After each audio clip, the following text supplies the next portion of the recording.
do realize that owners are going to be talking to other owners. And I just know that their recruiters are just dreading when they're coming back from this networking lunch and say, well, these people have been able to hire this number of people, and why aren't we? And so have your data. Definitely have your data. So hi, this is Kathleen at ClearedJobs.Net, and we're here today with another episode of our special podcast on cleared recruiting challenges. And on our other podcast that Rachel and I do, Security Cleared Jobs, Who's Hiring and How, we always have these great conversations with cleared recruiters in the community. But one question that we ask that we don't share with that audience, but we're sharing with you, is a question of what is your biggest recruiting challenge and what are the tools or solutions you use to overcome them? And some of the challenges that came up were unique. Mm-hmm. I'm calling them those pesky unique challenges, but not everyone shared them, just they were one-offs. And then when we looked at them all, they sort of said, wow, they really sort of revolve around a main big topic, which is communication, either generationally or internally between the hiring manager and the recruiter, or between the recruiter and the client, and externally between customer sites or candidates. So I really just wanted to put all of these pesky unique challenges under the umbrella of communication. And I know that's one of your favorite topics. Well, you have many favorite topics, Rachel, but communication is one. I mean, it anchors into every aspect of life, and especially for recruiters, it is just paramount to everything that we do. And our friend Aaron Turner over at Peraton, he was talking about how communication is our best tool, be it with a candidate or a hiring manager, a colleague, or even the community. And it's funny because there's always some silver bullet that comes out that's going to change everything, that's going to revolutionize everything. And then lo and behold, it has its heyday that's usually about 18 months. And then we go back to what we've always done, which is the tried and true method. So I want to dive a little deeper into some of these unique pesky challenges because I know there's going to be a few other people in this community that are going to resonate with these unique challenges. So the first one is passing on cleared recruiting knowledge. So people are saying, new recruiters come in and they don't understand the intricacies of cleared recruiting. And we had an opportunity to talk to Dan Hogg, CEO of Cohere Technology Group. And what's interesting is he is actually not a recruiter. He's a lifelong engineer, but he had really great outreach to candidates and having them respond because he was able to communicate his industry experience. He was able to speak to other engineers, customize and personalize the communication to that unique skilled talent pool that we're trying to get. But the problem is that you can't scale something like Dan has. I mean, he has that knowledge, but you can't all of a sudden have this mind meld, this Vulcan mind meld, and everybody across the entire recruiting team all of a sudden understands this. So you have to make sure that you come up with strategies on how to communicate it. So, when you have these hard to fill positions, maybe you use a all hands on deck kind of thing and you share ideas and the experience that someone else has. For instance, if you're targeting transitioning military job seekers, please always reach out to someone on your team who is a veteran so that they can give you ideas on how to communicate to transitioning military personnel, because they're going to be able to educate you as a recruiter on what the candidate is really trying to tell you about their experience. But that veteran can also help you customize the questions you're going to ask the candidate. So really be aware that you have veterans and you can tap into that experience.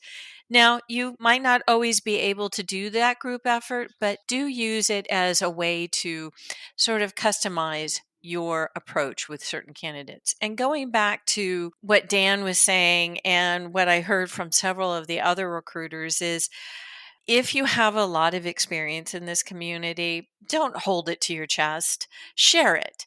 I mean, share how you read between the lines on a resume and really know what someone's working on, even though they can't share with you what they're really doing. Rachel, any other thoughts? No, I love that you bring that up. Considering different perspectives really does help, and sharing that information. It's not a secret sauce that makes you better. It makes us all better when we share it, because we all like a little sauce on our recruiting. So I think it's a great strategy there. And it really does kind of take me back. There was a post by Chloe Field who was talking about what she would tell her younger recruiting self. So, something that resonated with me when I was reading back over Chloe's post on LinkedIn was asking for help and finding a mentor that you can really learn from. And I kind of put together my own little list of things that I would tell myself if I was going back into my younger recruiting days. And that is, it's all about networking, reaching out, communication. Am I setting clear expectations? Am I really nurturing that whole relationship? Taking it a step further and thinking about it from really the niche of cleared recruiting, we really want to embrace mentoring. I think it's so important to find a mentor in this industry because there are so many nuances. There are so many things that maybe we haven't considered before. And so trying to blaze that trail without having a firm footing underneath you can be scary. So mentoring to me is super, super imperative there. But also shadowing, be that fly on the wall, but then ask questions. Well, tell me, why did you ask that question? Or did you expect them to say that? And then share that love back out there, right? It's about supporting those younger recruiting teams. So, as you're going to hear in this episode and you hear on all episodes, share what you learn, have a conversation. And gosh darn it, can't we just all hold hands and work together? Was that too kumbaya, Kathleen? I I'm don't. sorry. I'm just in that spirit today. I don't know if it's too kumbaya, but we see this at our Cleared Job fairs a lot where we see people who are more veteran in the industry, recruiters bringing in newer Mhm. recruiters and having them sort of shadow, as you said, why did you talk to that candidate that way? What were some of the questions? What is the follow up? So I really appreciate when our customers sort of bring their younger recruiting teams to the job fairs and they can do that talk. So, enough of that. Let's move on to another sort of challenge that I had a definite aha with because I think that this one is very unique to our industry and it's the constant changes of our customers' needs. So this time we're interviewing or we're recruiting or sourcing for Intel architects. And next day, all of a sudden, everyone's looking for a cybersecurity analyst. So people think that government contracting is very boring and it's staid and doesn't change. It's actually always changing. And I loved our conversation with John Martin of ProObject. He's the one that said that this was a challenge, and his solution was that he always invested in his recruiting team and their tools. But John definitely listens to his team and says that they love job boards and virtual job fairs and also bringing on really great recruiting management. He also talked about communication in that episode as one of their best tools was word of mouth. And he said their employees are their best asset. And he really made sure that everyone leveraged their employee referral program. So I really think that that was fabulous. He knew that the landscape was always changing, but he didn't need a fancy new tool. He just needed a really great team that was well supplied with good tools and that communicated well. But it also brought to mind sort of the relationship that we all have with our customer and how do you meet that need? And throughout all of our conversations, you could definitely get the sense, Rachel, couldn't you, that some people were in really good communication with their customers. Oh, yeah. They really understood the agency that they were supporting, the teams that they were supporting. You could just tell that. Mhm. And this is what I thought was really a great communication tool that spanned many different challenges is making sure that there was good desk interaction. And I say desk because we talk about my desk is right across from your desk. I'm the contractor on one side and the other person is program personnel. But making sure that there's really good communication between the program desk and the contractor desk. And how do you support that communication? And I loved it when we were talking with Shannon Donovan over at BDO Public Sector, talking about how they do not micromanage their teams. They really empower their teams to support that relationship. And we touched on this in the second episode of Cleared Recruiting Challenges about creating flexibility for on site staffing. And again, this was about Shannon saying their employees, they said, if you want to build a remote or a hybrid type of situation, the responsibility is on your shoulders. You have to build the street cred. You have to build the relationship with your program counterparts so that they know that you're going to get that work done. So at the root of it all, it was managers supporting and encouraging that communication between the customer and the employee, which I just thought was a really great solution. It's not a shiny one. It is a staple of our community, a good communication between the customer and the company. And as you were talking about that customer employee relationship, I kind of am envisioning this little Russian nesting doll, and we're just kind of keep disassembling this cute little doll for yet another layer of this communication strategy. That relationship from the recruiter to the company owner. Amy Rao at Shield Consulting touched on some things that really encouraged me and reminded me of ways to really tackle this. So, first one is you got to set those expectations up front, and not just set expectations, but they have to be clear. And she's been able to do this throughout her career, but she kind of mentioned it jokingly. And I feel this, but her undergraduate degree was in early education. And it's been most helpful. And I would co sign on that as someone who has been in the education field. And it's all about that communication style. And having that background has made her wildly successful in this space. And she said it lovingly, but I think honestly, it's really a very helpful strategy in having that knowledge of understanding who it is that you're communicating to and how you need to communicate that message to them. So, really boiling down Amy's conversation, it was about setting those expectations, making sure they're clear.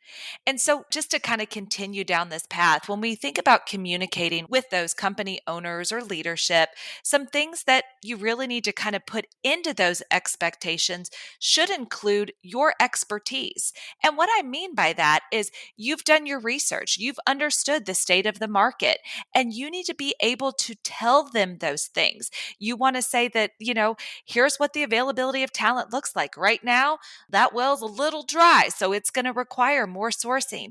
It's going to take a little bit longer, and tie in all of those things so that they kind of understand what that looks like. Or the market is wide open. We have a bazillion folks that are going to be great in this space. So I'm really going to only send you a smaller segment of that. So set that expectation up front. Tell them what you're seeing in the industry. And these are the projections. Use those words. Don't just lean into anecdotal. It really brings credence and it really helps solidify it for your company owner that when you're bringing these things to the table, you come with valid information and you're letting them know, here's what I'm seeing in the industry and here's an example of it. Or, here's some of the projections and here's where I got it from. It just really, to me, makes them feel more confident in those expectations that you're setting. And I'm glad you bring that up about bringing community or industry knowledge to the table, especially when you're talking to owners, because to realize that owners are going to be talking to other owners. And I just know that their recruiters are just dreading when they're coming back from this networking lunch and say, well, these people have been able to hire this number of people and why aren't we? And so have your data. Definitely have your data. But moving on, I think the communication is also really great. Your business development teams are really another great relationship that you should be communicating with. And as a recruiter, you have market intel that's beneficial to your business development team as far as what proposals might be coming down the pipeline. Are people going to win the recompetes? What are you hearing from candidates? They're starting to look for other jobs. What is the scuttlebutt on the street? So you might have some insight that you would want to share with your BD, but also understanding that your BD department can tell you, okay, we're going to go after this bid or that bid. And if you know that ahead of time, you know when you can start sourcing. And you can also be able to start scoping out what kind of talent is out there. But you're also going to be able to give them that knowledge of, please, for whatever reason, do not bid low on this contract, because we may get it, but we won't get the talent because we can't pay them. And communications and setting expectations is really important for any company, but I really want to talk about the small businesses because we have a lot of them in our space. According to the Small Business Administration, small businesses account for about $163 billion in federal contracts. And so being a cleared recruiter for a small business means you wear many hats. Not only are you the recruiter, but you're sometimes also going to be the business manager. You're going to have to work on the proposals as well because you need to help the BD department figure out what labor categories you're going to have. But I've also seen, when you're a smaller company, recruiters are, in addition to being the recruiter, they are the HR manager. They are also sometimes the FSO. Other times they may also be PR communications and the janitor. So, realize that you need to wear those many different hats, but you need to have some clear communications and expectation setting. I think you forgot counselor, Oh, psychologist, that's true. party And planner. yeah, I was just going to say, and the party planner. It's one Yes. of my siblings was an HR manager, and she says, "Yep, I do a lot of really important things, but the thing that really gets me the dings at the end of the year is how good the Christmas party was." Exactly. And that's a fun hat though, isn't it? It's usually got some sparkles on it. It's always a good time. But I'm glad you brought up the business development part because that is an important layer and an important part of this communication strategy and making sure that we have effective communication. So we have talked about communicating with the customers. We've talked about communicating with those company owners. We've talked about business development. But now I'm going to talk about probably what could be quantified as the biggest love-hate relationship, which is our sweet, darling hiring managers.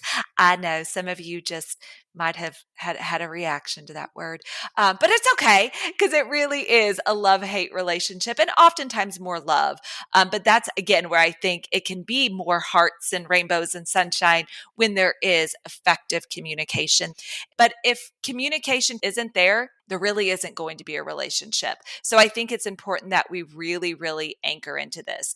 We know candidates, they want it speedy, just like going through the drive-through place. They want it quick. They want it their way. I feel like somebody says that, but they want it quick. And so it's Have so, it your way. guys, you Woo! get singing here. I Yeah. mean, what else could you possibly want out of this connection today?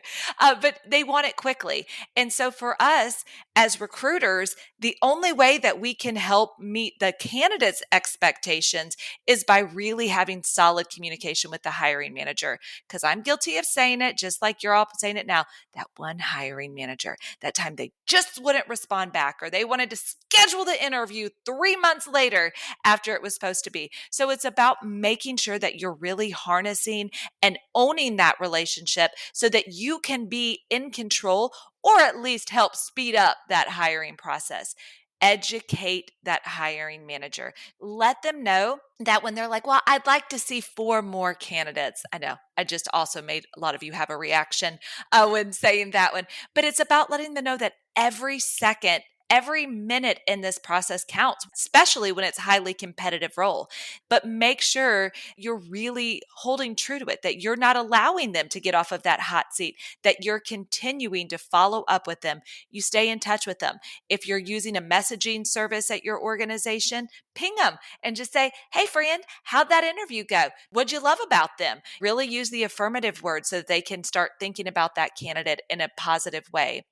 And again, I'm going to go back because I like to go back. And it was so good when we talked about the expectations.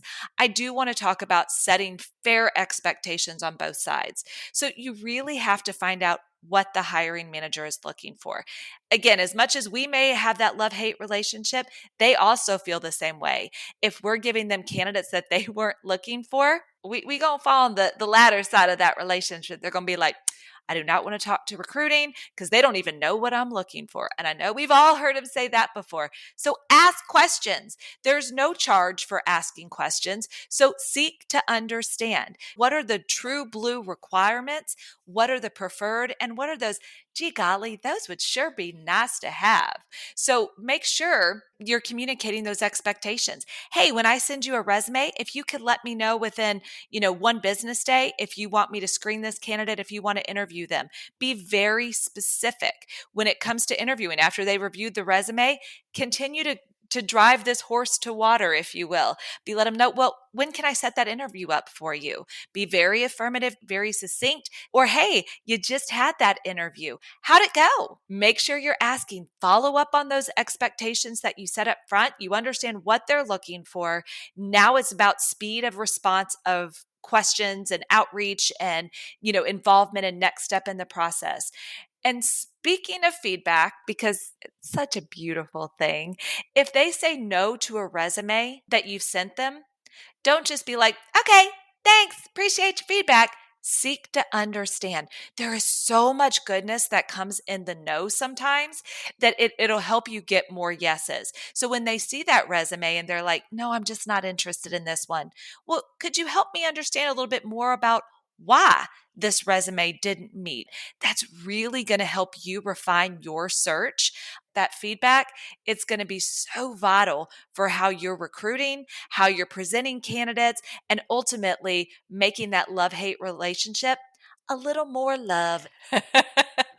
Yeah, I know a lot of us grimace and groan about the hiring manager relationship. So I'm really glad that you sort of gave some examples of answering in the affirmative and really pushing that into the positive realm. So we've talked about many different pesky, unique challenges. And then there's that one that we sort of have glossed over, which is candidate communication. And, we talked to Jason over at Leading Path Consulting, and he said one of his biggest challenges was just to get people to respond, candidates to get back to him. And I know I can hear a collective groan of the industry. Yes, getting candidates to not ghost you, to get back. And I know that this is such a really big challenge. So, how do you get that candidate to respond? And I know that there's a lot out there right now about AI and how it's going to make everything better. But my only caution with you on that is if you use it, please check it. Please read it before you hit send.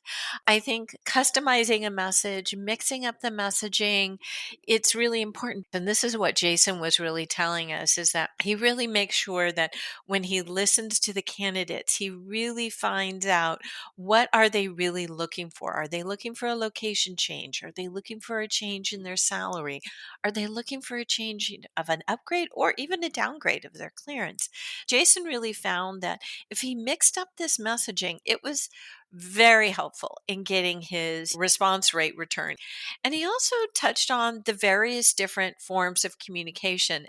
Even though in our community, a lot of people tend to like email and phone because of skiffs, it's also something that it's a generational preference. And we're finding that more of your older, I'd say me, would be phone and email. I've always, no matter what age I am, I've always preferred email. And then texting tends to be something for a more younger audience. But you know what? We said this in previous episodes. ask them what they prefer. It's really interesting. That's the first step in setting up a really good candidate experience. How do they want to communicate? And another thing that Dan Hogg shared earlier was his experience in the industry is what he used to customize his outreach. So these are all things that help you customize your message to the candidate. I do want to throw out just a couple things that I think have been helpful that we've learned from guests or have been able to do throughout my career. It's just sharing, like, how do you get a better response rate from candidates? And the first one, you kind of teetered into it, but it's personalization, making sure that when you're talking to them, make sure that they know it's not the dear candidate type of approach. Use their name, look at their resume, and use something specific from it. Maybe they went to the same school you went to. Be like, hey, friend, got another alum here. Make sure that it's something specific so that they know it's not AI talking to them and a real human that's interested in their career. Keep it short. Don't write a novel. Be succinct so that they have time to read, digest, and know their next steps. And ask a question. Make it easy for them to respond to you. Once you have that communication, that two-way communication going, again, it's about setting those clear expectations for yet another layer of this communication strategy, which is the candidate. Notice a pattern? I hope you did, because we've been setting one here for you, friends. Let them know what they're going to expect in the hiring process. Let them know what comes first, what comes next, how many interviews, are there assessments, are they going to need to provide references, are they going to have to come on site to meet with the customer, how long is this darn process going to take? Make sure you set those expectations up front. Also, we're going to throw that elephant back out there. Talk about the salary range and get it out there. That's what they're thinking about. So the sooner you can get it out there, have an honest conversation about that, they don't have to think about that and they can truly focus on sharing their skills, talents, and all of those great things. And let them know how they can reach out to you when you'll be back in touch with them. Again, ask their preference, as Kathleen mentioned. Ask them exactly, do you prefer text, email, smoke signal, homing pigeon, whatever that is? Get that information and then set that expectation. I'm going to follow up with you on Friday, and then be a good recruiter of your word. If you say Friday, follow up Friday. Don't just leave them out there hanging. So make sure those expectations are clear. It really helps improve their process. It takes some of the worry out of it. And to me, it's the difference between a good and a great recruiter. So Kathleen, I know we've talked about a lot of things. We've talked about the different setting of expectations for the different layers throughout the recruiting process and that great communication strategy. Take us home. And I find it fascinating that we can communicate about communication until we're just like communicated out. And I think that this is one of the challenges that we really run into. And throughout all of our interviews, we talked about getting candidates on site or being known in the community or candidate engagement. It's really understanding within your own team, well, first, within your own self, what you're trying to get accomplished. And then within your own team, what you're trying to get accomplished. But being clear, I know so many times we don't want to set these communication expectations. We want to sort of glide under the radar and hopefully we'll get it done and we'll pull it out with a Hail Mary or something like that. No, be clear about what you want, be clear about what you can offer, be clear with the expectations. And I'm going to be clear that, one, I'm grateful for all of you. I want to thank you all for joining our show today. And be sure to share this episode with your recruiting community, with a fellow recruiter. And if you have a moment, rate and review our show. Thanks so much.